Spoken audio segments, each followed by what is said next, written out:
여러분, 출애굽한 이스라엘 백성들은 광야에서 하나님의 명령에 따라 이동식 예배 처소인 성막을 짓고 신앙생활을 했습니다. 그런데 그 성막은 하나님이 계시는 거룩한 곳이므로 일반 백성들은 감히 성전뜰 근처에 설 수도 없었고 제사장을 통해서만 하나님께 제사를 드릴 수가 있었습니다. 이러한 성막이 가나안 정복 이후 예루살렘에 정착하게 되고 그때부터 이 성막을 성전이라 불렀습니다. 하나님이 계시는 거룩한 제단이라는 뜻입니다. 그래서 이스라엘의 모든 남자들은 율법의 규례에 따라 1년에 3번씩 새 절기 때마다 반드시 이 예루살렘 성전에 올라가 여호와를 경배해야만 했습니다.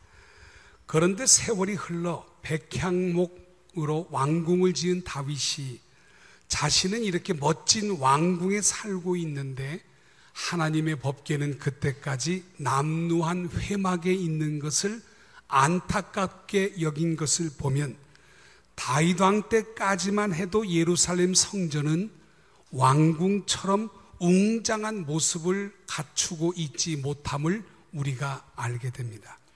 그래서 누구보다도 하나님을 사랑한 다윗 왕은 여호와의 성전 건축을 위하여 금과 은, 보화 그리고 백향목과 멋진 대리석들을 풍성하게 준비하여 그의 아들 솔로몬이 성전을 짓게 하였습니다.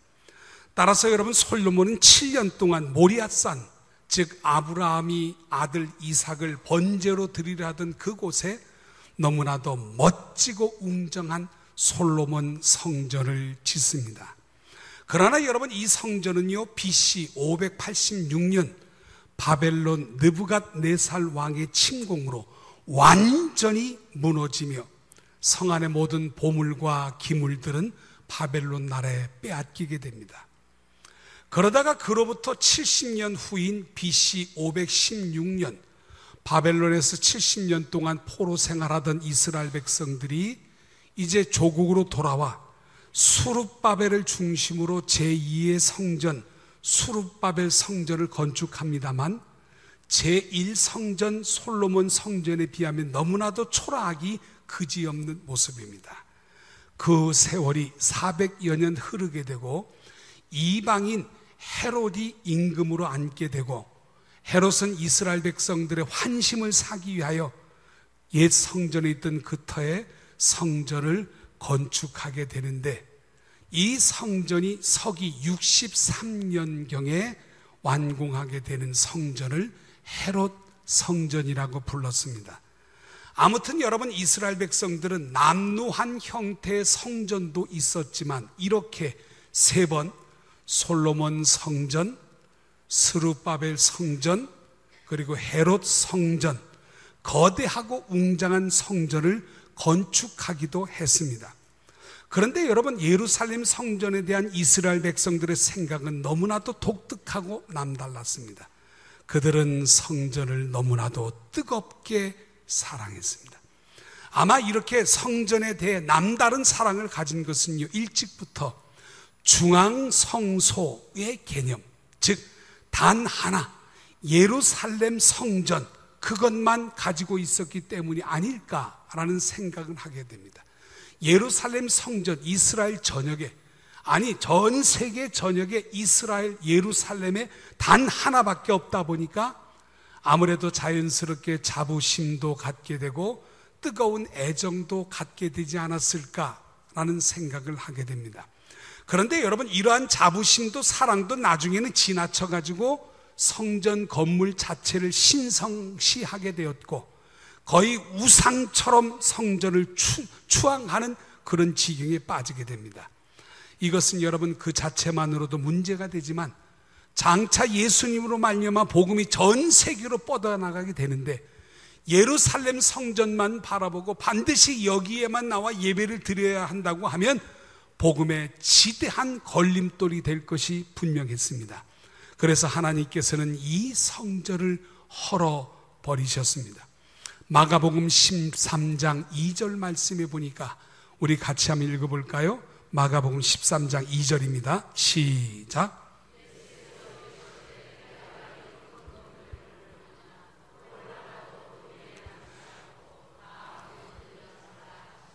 아멘. 여러분 무슨 말입니까?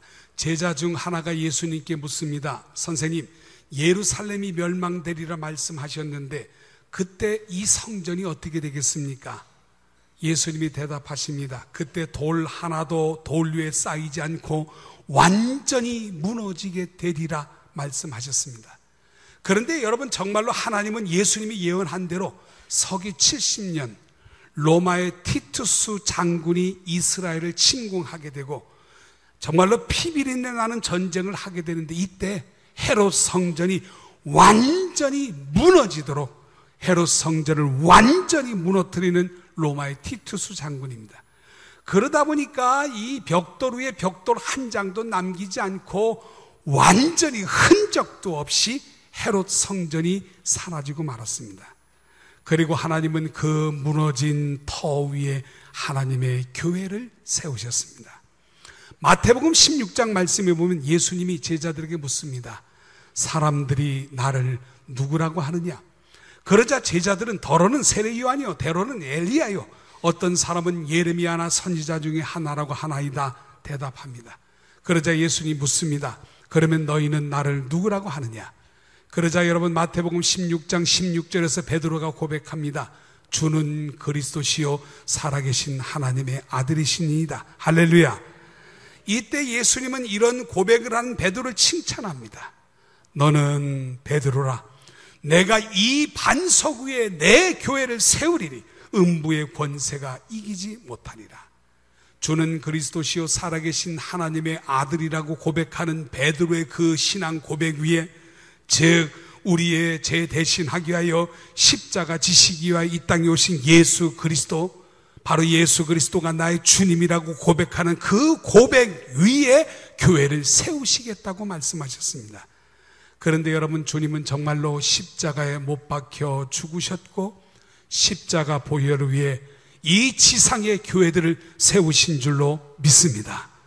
따라서 여러분, 이 교회는요, 이스라엘 백성들이 가지고 있던 성전과는 비교되지 않는 영원히 무너지지 않는 구원의 터요, 신앙의 터전임을 우리가 알아야 할 줄로 믿습니다. 따라서 여러분, 우리는 그 옛날 이스라엘 자손들이 자기들의 성전을 향하여 가졌던 그 이상의 사랑을 이 교회를 향하여 쏟아부어야 하는 줄로 믿습니다. 그렇다고 여러분, 유대인들이 성전 건물 자체를 신성시하고 우상화했던 그런 마음을 본받지 않은 것은 아닙니다. 다만 그들이 전심으로 성전을 사랑하고 사모했던 그 마음을 우리도 이어받지 않은 말씀입니다. 할렐루야. 오늘은 특별히 이스라엘 백성들이 성전에 올라가면서 불렀던 이 시편의 말씀을 보면서 과연 오늘날 우리가 교회를 향하여 가져야 할 마음은 어떤 마음인가를 구체적으로 살펴보겠습니다. 오늘 이 말씀이 여러분 모두에게 복이 되시기를 주의 이름으로 축원합니다. 첫째로 우리는 이런 마음을 가져야 합니다. 교회에 나오는 것만으로 행복해야 합니다. 오늘 본문을 읽어볼까요? 자, 본문입니다. 사람이, 여기서부터죠. 시작.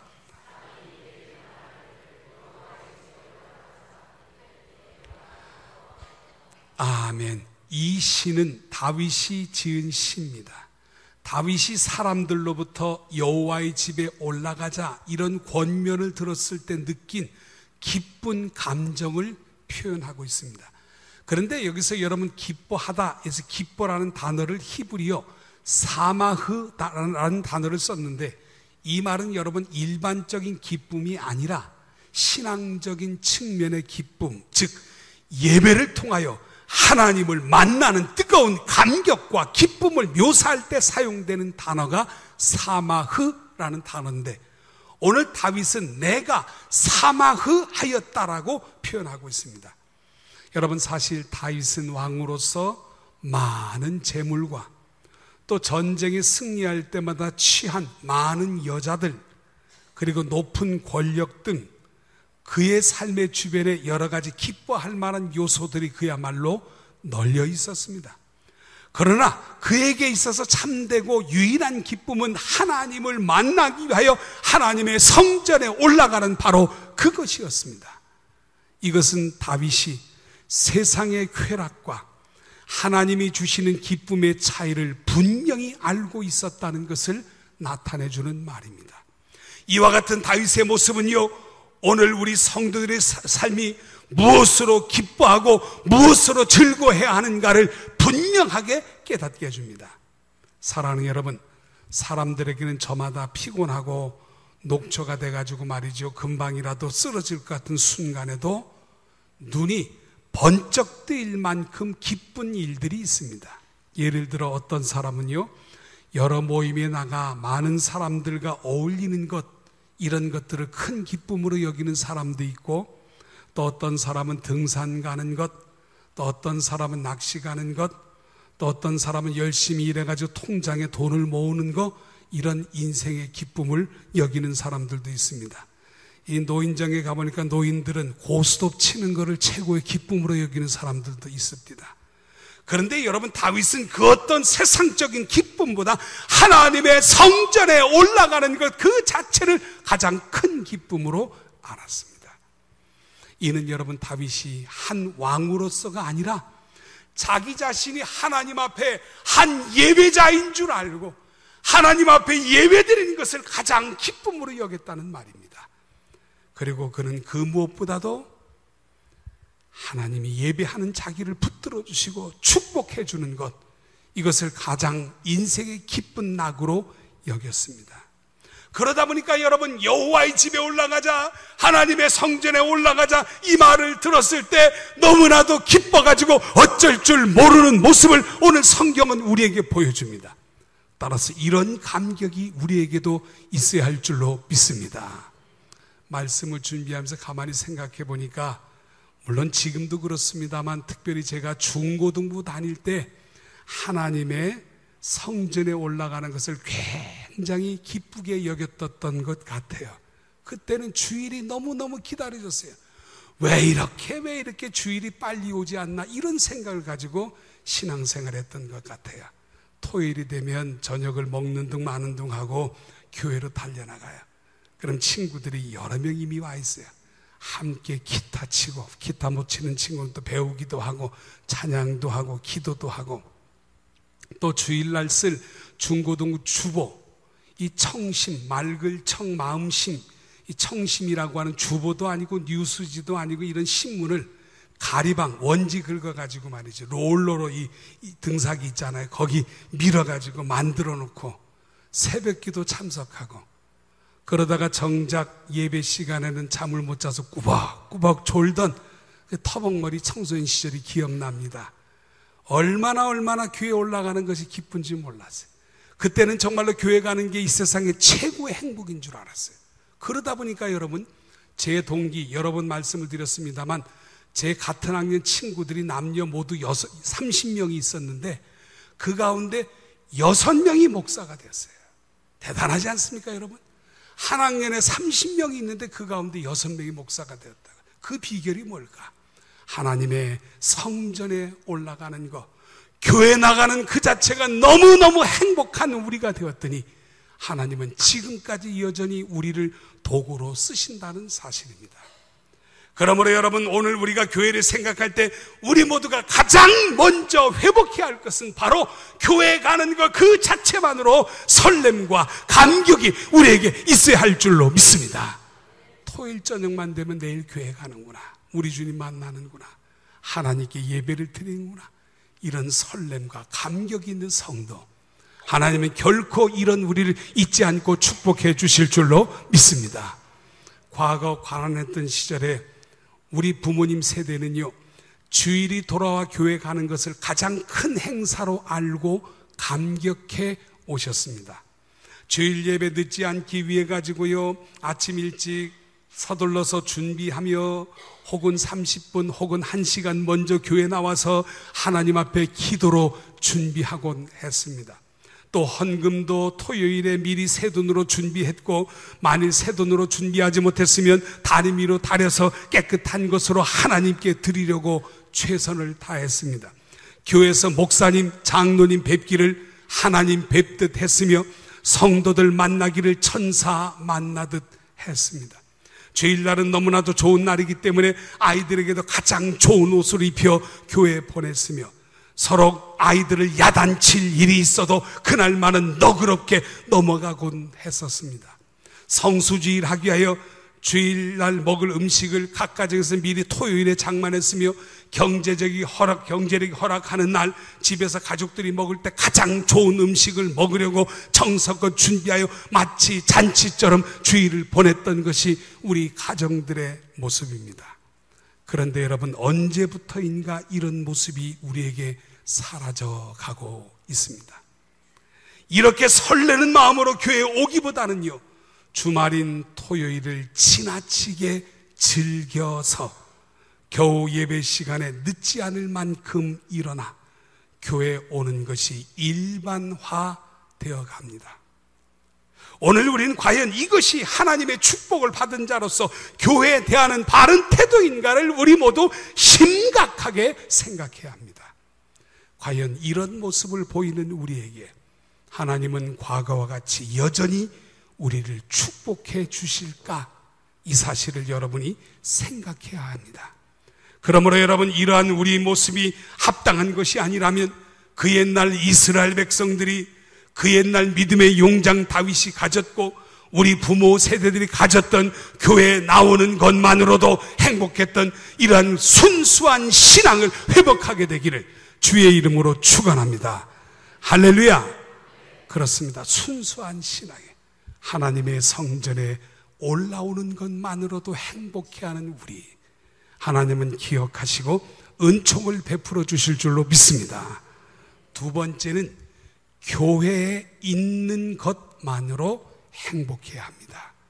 누가복음 2장 36절 37절, 자, 우리 한번 읽어볼까요? 여러분 읽어주세요. 시작.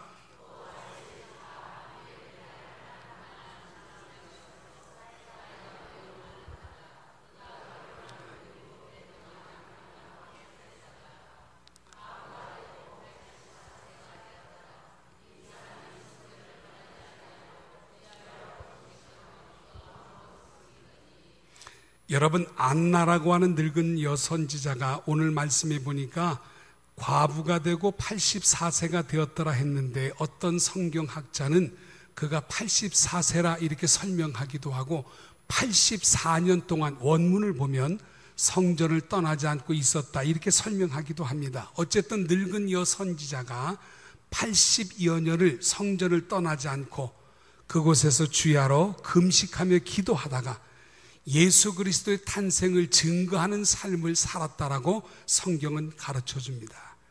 결혼한 지 7년 만에 남편과 사별하고 80여 년 동안 성전에서 기도 생활하는 인생을 보냈다, 이런 말이죠. 추측하건대 당신은 14살쯤 결혼했답니다. 14살에 결혼하여 7년 동안 남편과 함께 살았는데 남편이 이 땅을 떠남으로 80여 년 동안 성전에 기거하며 금식하며 기도했다. 아마도 이 한나는 100살이 넘은 여인이 분명합니다.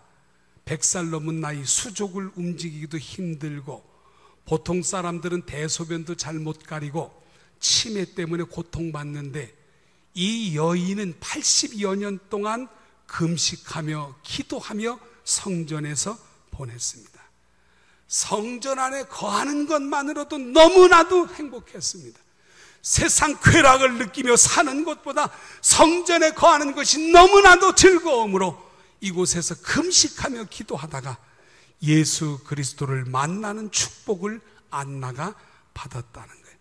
그러니까 안나에게 가장 큰 축복은요, 하나님의 성전에 있는 거예요. 성전에 거하는 이 자체가 너무나도 그녀는 행복했어요. 그런데 여러분, 예전에 우리 부모님들도 그러하셨어요. 많은 어려움 가운데도 교회가 있었음에 좋았고, 교회가 있어서 행복했고, 교회가 있음으로 마음의 평안을 얻었어요. 그 힘으로 자녀들을 길러냈고요, 그 힘으로 많은 어려움들을 이겨낼 수가 있었어요. 그런데 여러분, 오늘 우리의 모습은 어떻습니까? 주일날 진정으로 교회에 머물고 떠나지 않기 위해 이 자리에 나오신 분들은 얼마나 되죠? 언제부턴가 아주 많은 분들이 교회에 뜨내기 손님으로 변해버렸어요.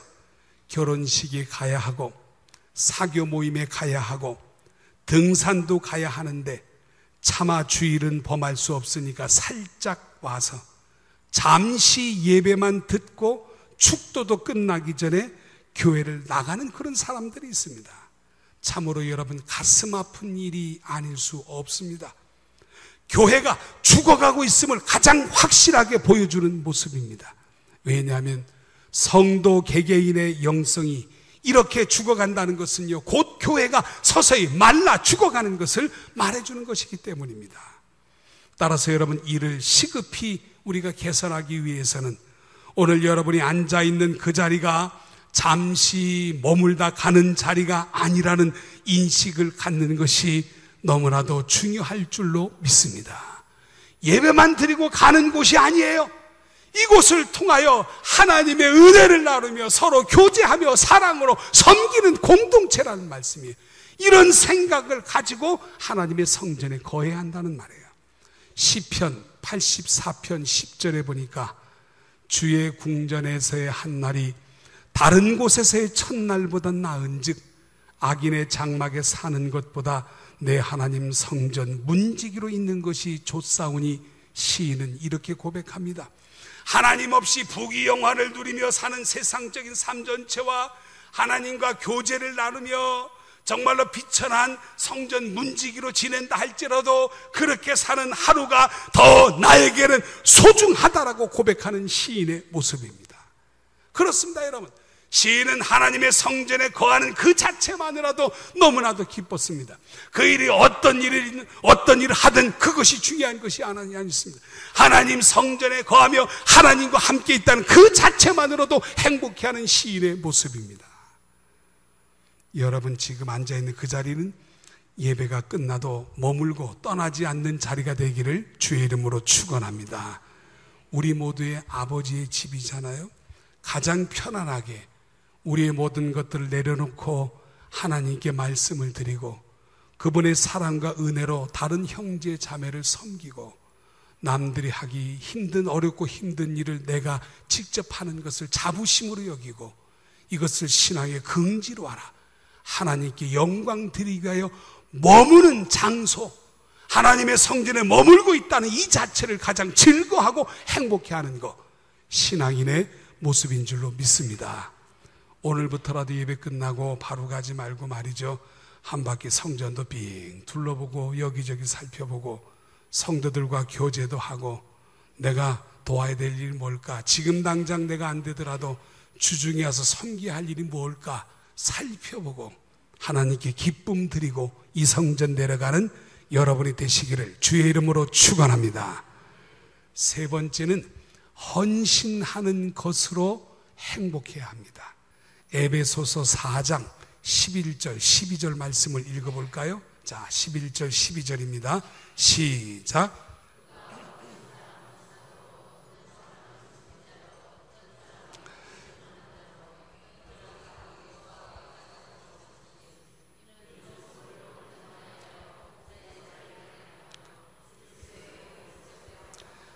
아멘.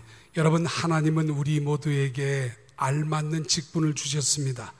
어떤 이는 목사로, 어떤 분은 장로님으로, 안수 집사님으로, 권사님으로, 집사님으로, 성도로, 또 마을장으로, 찬양대원으로, 교사로 하나님이 세우셨습니다. 그럼 여러분, 하나님이 우리에게 직분을 왜 주셨죠? 방송실 집사님 12절 말씀을 다시 한번 올려주세요.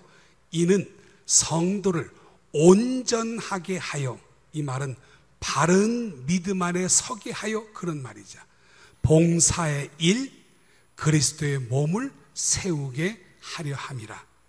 올바른 믿음 안에 서게 하여 봉사, 그리스도의 몸을 세우는 교회, 이를 위하여 헌신하게 하고자 하나님의 교회를 위해 수고하는 자로 삼으려고 직분자를 세우셨다 말씀했습니다. 그러므로 여러분, 교회에서 회복해야 할 행복이 있다면 그것은 바로 섬기고 헌신하는 행복인 줄로 믿습니다. 가만히 앉아서 받아먹는 거 여러분 제일 행복할 것 같죠? 참으로 귀한 것 같죠? 그러나 그것이 참 행복이 아니에요.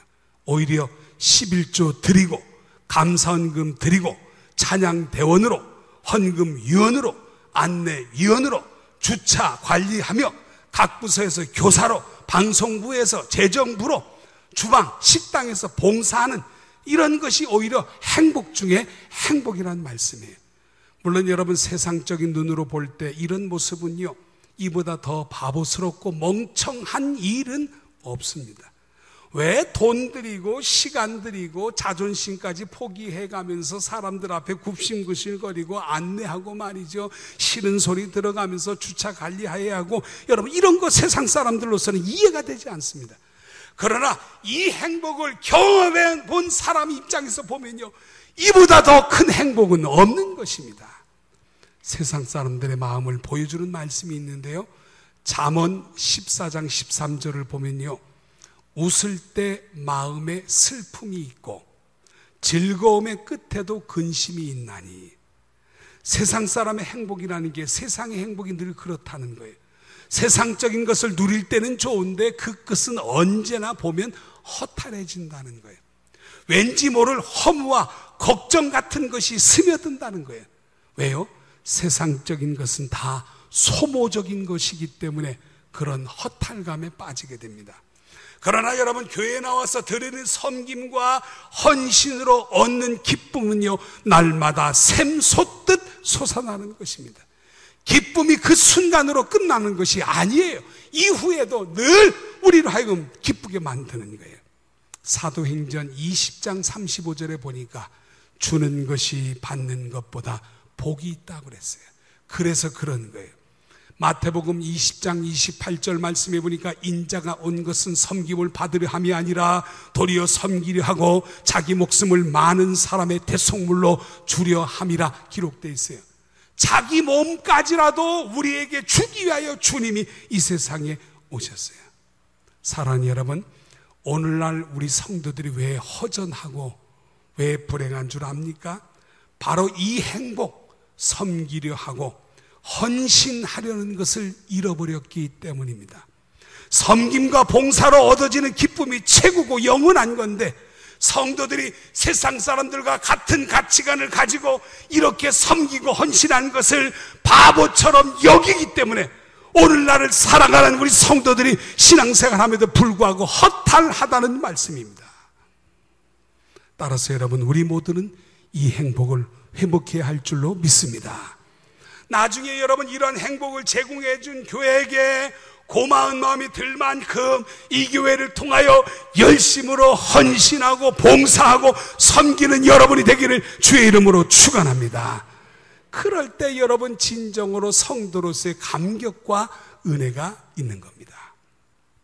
어제 75주년 기념 행사 중에 하나로 55명의 성도들이 경남 선교 120주년 기념관을 방문하고 돌아오는 길에 거가대교를 거쳐서 교회로 돌아왔습니다.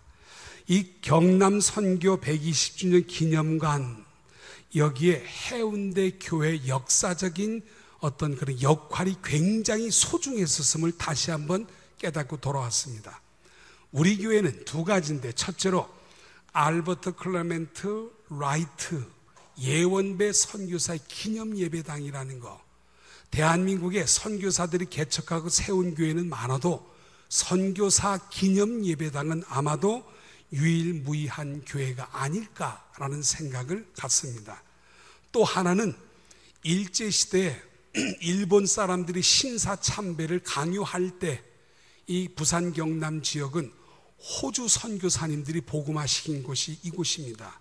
비교적 이분들이 보수적인 신앙을 가지고 있었어요.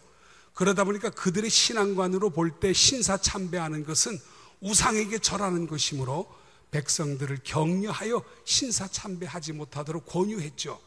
그런데 이 부산 경남 일대 많은 교회 지도자들이 우리 교회에 모여서 결코 우리는 신사참배를 해서는 안 된다라고 강력하게 결의한 곳이 바로 우리 교회라는 말이에요. 그러니까 경남 부산 120주년 선교 기념관에 우리 해운대교의 모습을 보여주는데 그런 내용이 이 벽에 기록되어 있는 것을 보고 왔어요. 여러분, 우리가 다니는 교회가 보통 교회가 아닌 줄로 믿습니다. 역사적인 의미를 가지고 있어요. 우리 교회에서 결의함으로 부산 경남의 많은 사람들이 끝까지 신사춘배하지 않고 끝까지 신앙 안에 견뎌내는 역사가 우리 가운데 있었던 거예요. 따라서 여러분, 이런 교회에 출석하고 있다는 것이 대단한 축복인 줄로 믿습니다. 그렇다면 여러분, 오늘 교회 나올 때 어떤 마음을 가지고 오셨죠? 예수 십자가 보혈로 구속받은 성도라면 교회에 나오는 것만으로도 행복해야 할 줄로 믿습니다. 그리고 이 교회 안에 머무는 것 자체만으로도 행복해야 할 줄로 믿습니다. 하나님의 사람과 하나님의 교회와 하나님 나라를 위하여 남들이 하기 힘든 일 섬기고 봉사하는 그 자체가 하나님의 축복인 줄 알고 행복으로 여기는 우리가 되어야 할 줄로 믿습니다. 이런 행복은 여러분, 세상 사람들은 죽었다 깨어나도 맛볼 수 없는 행복입니다. 따라서 여러분 모두가 우리 교회를 통하여 이 행복의 주인공이 되시기를 주의 이름으로 축원합니다. 기도하겠습니다.